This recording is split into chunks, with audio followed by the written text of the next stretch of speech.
guys. Good morning and happy lunchtime everyone guys. Ayan.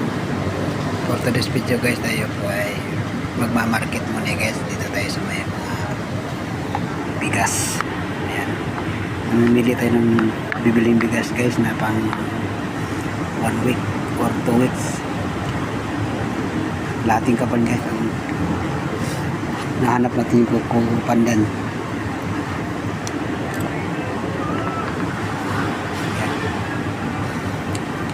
Ikot na tayo guys.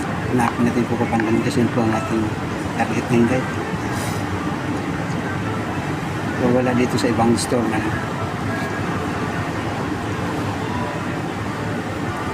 Pero pala mayroon dito guys. Kasi ang dami. Ayan. And ito meron ng daan. Kuha tayo ng bibili tayo ng 25 kilos guys pandan. Ayan.